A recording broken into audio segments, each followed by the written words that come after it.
السلام سي الموت فيكتور يونس حيقو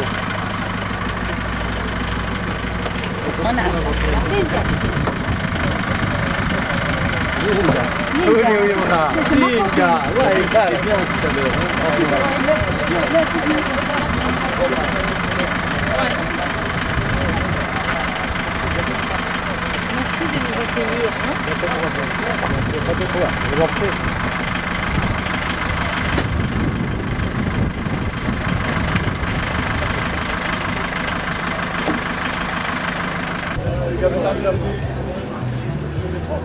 Bienvenue madame. Monsieur, bonjour. Enchanté. Je suis le vice-maire.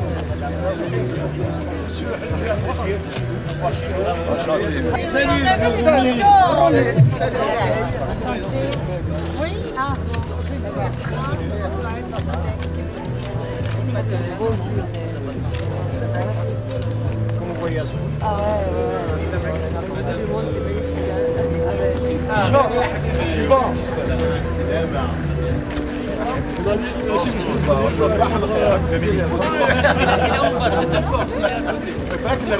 Bon, d'accord. Juste 5 minutes d'olive et des figues sèches que vous allez devenir capitaine. C'est mon journaliste.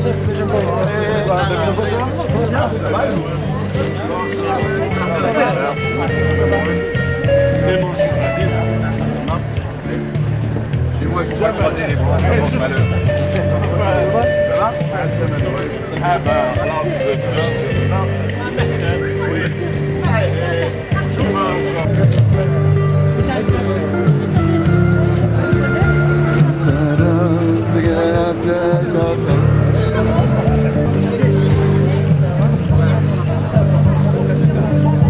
merci beaucoup. Ça va vous inspirer certainement de nouveaux poèmes. Ah bah on va lire ensemble alors. Mais bien sûr, bon moi j'ai ma... D'abord il n'y a pas de nom, ils m'ont pas mis le nom. Bon moi j'ai ma poésie en kabyle, en français, en anglais et en arabe. Bon, j'ai un poème. Je vais que je dise quelque chose. Enchantée d'être ici. C'est une rencontre qui sera une rencontre des peuples, des cultures. Moi, pour ma part, j'amène la parole des Andes, des peuples des Andes, qui est un peuple qui a besoin d'exister, comme le peuple kabyle, comme le peuple algérien. Un peuple qui cherche à exister, qui cherche à aller en avant, qui cherche à construire un univers et puis imaginer un futur. S'il vous plaît, mesdames et messieurs, rapprochez-vous. Merci de On nous vous recevoir tout près de notre cœur. en Kabylie. Merci à Plaisir pour nous. tout votre Je village. demanderai la présence nous accueillir. la présence أنا تزفون ترحيب بالجميع مرحبا يسون على الصفون مرحبا يسون صفون. Il est de coutume qu'on respecte nos invités. Je refuse de m'inviter. Vous êtes chez vous. Une question, mesdames et messieurs. Est-ce que c'est la faute des poètes si le monde est compartimenté en nations et qu'on nous demande un visa pour aller dans un pays? Je pensais que nos dates suffisaient. Nous, Asfoun, nous sommes malades. Et je vais l'avouer pour la première fois. Nous connaissons Asfoun Nordon. Nous sommes malades de la nature. Nous sommes malades de la culture. On est des poètes. On dit de nous qu'on a tourné le dos à la mer. Nous, on a connu l'émigration profonde. L'investissement était trop grand pour le coup de poisson caramelé. Et à Oundéné, je le redis du fond du cœur. C'est une région d'artistes. Je ne peux pas vous les citer. Je cite un au hasard. Je vous demande d'applaudir de votre cœur. Il est mort à l'âge des fleurs. Ils ont tué les voyelles de la culture. Il a dit tu parles, tu meurs, dès que tu meurs, moi je parlerai devant vous, je ne voudrais pas mourir. Je suis ému. Je ne suis pas grammaticien. Pour chercher les mots, un verbe, un adjectif, puisse qualifier soit le sentiment de Monsieur le Président, soit les gens de cette population. Je vous le dirai en kabyle et j'arrête là. Je passerai la parole à Monsieur le Président. Mesdames et messieurs, les invités, chers poètes, aimables assistance, Azul Flower. C'est pour moi un très grand honneur en ma qualité du président de l'APC d'Asfoun de déclarer aujourd'hui, 14 septembre 2011, l'ouverture officielle de la deuxième édition du Festival des Arts et de la Poésie d'Asfoun. Un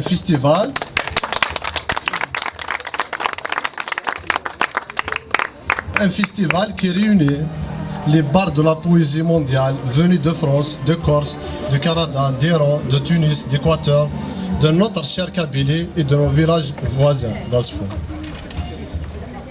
Et appartenant à des cultures et des écoles diverses pour déclamer ensemble des poètes qui traitent des thèmes assurant le dialogue entre les cultures.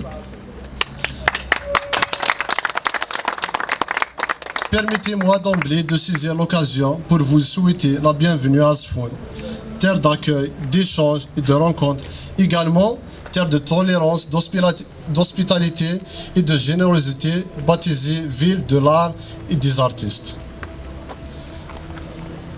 Je vous remercie par ailleurs pour les efforts que vous avez dû consentir pour effectuer un si long et épuisant voyage dans le but de participer avec nous à cet important rendez-vous qui est en fait celui de la pensée, de la lumière et de la liberté. Grâce à tous, grâce à l'accueil et à l'accompagnement de l'APC d'Asfoun, grâce à l'hospitalité des citoyens de la commune d'Asfoun, grâce au dur labeur des comités des fêtes de la ville d'Asfoun, des associations culturelles, Rosazus, Ifhriyen, Tigme Asfoun, grâce à ceux qui nous ont apporté leur soutien de près ou de loin, surtout les sponsors. Grâce aux nombreux bénévoles qui nous ont rejoints, grâce à la solidarité, au dévouement de toute l'équipe organisatrice, chacun a pu ressentir comme une évidence paisible, joyeuse et profonde la présence de la poésie dans les rues de notre ville. Chacun a pu être sensible au bonheur des poètes d'être là, dans la ville natale de Djaout, à la résonance de leur voix, mêlée aux échos pluriels des langues et des cultures, à cette belle liberté de la parole poétique qui circule. Chaque festival apprend d'une édition à une autre, s'enrichit du passé pour inventer l'avenir. Le Festival des Arts et de la Poésie d'Asfoun a su puiser dans l'expérience de son équipe pour programmer de nouvelles formes, de nouveaux lieux, de nouvelles thématiques, et à la belle réponse du public en 2010 s'ajoute celle des bénévoles d'Asfoun qui ont rejoint le festival, plus nombreux encore cette année. Mesdames et messieurs, des milliers de natifs de la région vivant à l'intérieur comme à l'extérieur de la ville d'Asfoun, dont Yvon Titilbon est le meilleur exemple.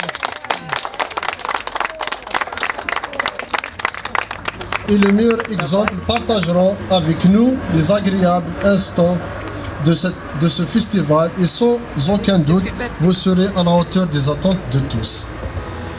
Pour terminer, permettez-moi, chers invités, de vous souhaiter encore une fois la bienvenue et de vous transmettre mes salutations d'amitié et de paix. Je souhaite à notre festival, dans sa deuxième édition, plein de succès et de réussite sur tous les plans. Je profite de l'occasion pour vous informer. Donc, je profite de l'occasion pour vous informer que notre ami Aner Sarski vient d'éditer un recueil de poèmes intitulé La raison de cœur et le cœur de la raison chez Idi Livre en France. Toutes mes félicitations à notre très cher ami et élu et militant. Avec vous et pour vous. Je remercie Monsieur le Président de l'APC pour la bonne parole qu'il vient de citer. Et j'invite Monsieur Gasmi Akli, cousin et ami de Feu Tahar Djaout, poète, pour nous faire un bref aperçu sur sa vie, son œuvre. Voilà, il a vécu avec lui, il a été son ami d'enfance, et il le connaît personnellement, donc il va nous faire un petit aperçu sur l'œuvre et la vie de ce grand homme qui est devant nous. يعطيك الصحة. Bien, eh ben, à Zulf Lawan, salam alaikum. Mesdames et messieurs, soyez les bienvenus à tous. Et je suis heureux d'être ici parmi vous et dire un mot sur celui qui nous a permis de sortir de notre anonymat et qui a rayonné autant que tous les autres artistes de la région, à travers d'abord la région, ensuite à travers tout le pays. Et je sais que même en France, son nom est aujourd'hui cité et son œuvre bien étudiée et présentée dans ce qu'on appelle là-bas la lecture publique. Tahar Djaoud.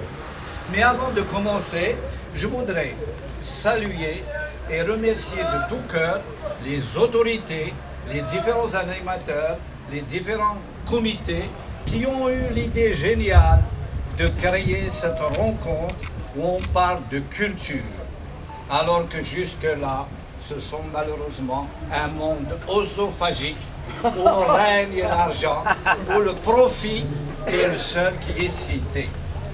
Donc, je tiens à dire toute ma reconnaissance à tous ceux qui ont contribué et qui ont le courage de créer ce genre de rencontre que j'espère va se perpétuer et donner à chacun l'occasion de s'exprimer et surtout de se révéler. Pourquoi se révéler? Dans notre association de village que nous avons créée avec la jeunesse du village et des villages voisins, qui est Olho à 15 km d'ici, j'espère que je vous en dirai plus demain parce que là aujourd'hui vous êtes fatigués et en général on a envie plutôt de se reposer. Mais vous allez me supporter quelques minutes.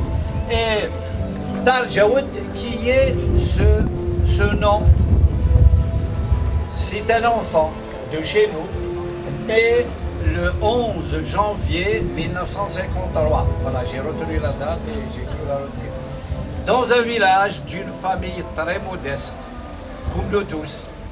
Et il a vécu dans ce village et à partir de 1957, le 1er avril, et ce n'est pas un poisson, exactement, le village était considéré comme village de regroupement. Et dans ce village, Tahar, à l'âge donc de 5-6 ans, a vécu une vie malheureusement très particulière, animée par la souffrance, par tous les méfaits de la guerre. Tahar a vu partir les siens, emprisonner son père et tous les malheurs qu'un tel événement imposait. Et cela depuis 58 jusqu'à 62. Pourquoi je cite ça? Parce que Tahar, à travers toute son œuvre, que ce soit les poèmes, que ce soit l'exproprié, plus tard les raies de l'Oiseleur vont être imbibés, imprégnés, profondément marqués par ce qu'il a vécu. Ceux qui ont lu les chercheurs d'os, les raies de l'Oiseleur, plus tard les vigiles, vont voir que c'est la vie, c'est plutôt ce sont des faits authentiques que le journaliste qu'il était avait couché et publié plus tard. Et alors, donc, il est né en 1953 et non en 1954, comme on le voit souvent dans son œuvre.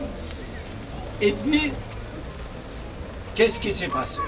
Le village n'avait pas d'école jusque-là. La première école a été construite et ouverte fin 58-59. Nous étions, quelques-uns ici, à être les premiers à l'avoir fréquenté. Nous allions sur nos 15 ans. Jusque-là, il n'y a pas d'école. Nous étions des bergers, nous étions des enfants de paysans qui travaillaient la terre, les champs, et à partir de là, on a commencé à aller à l'école. Et Dieu merci, on est là aujourd'hui. Et si vous lisez les chercheurs d'os, Tahar va raconter un peu ses débuts. La première année, Tahar n'a pas été admis à l'école, parce qu'il était encore trop jeune. Il a fallu attendre l'année suivante. Mais comme il avait un frère, je ne sais pas s'il est là, qui avait le même âge que moi, on est entrés en même temps, il venait souvent. Il y avait un jeune instituteur dont je peux citer le nom aujourd'hui, à qui je rends hommage, parce qu'il nous a compris, il nous a aidés. Il nous a offert un espace qui était différent de ce qu'était la violence de l'époque. Un instituteur de la Charente-Maritime, monsieur Jean-Michel Courchon. Bon, ça ne vous dit rien, c'est tout à fait normal. 59, 60, Tahar est inscrit à l'école en 2e classe. Il a été à l'école jusqu'en 62. En 62, il a quitté l'école parce que c'était l'indépendance. L'école a tant bien que mal fonctionné à ses débuts. Puis, en 1966, on le retrouve pour des événements contraignants. On le retrouve à Asfoun, ici, avec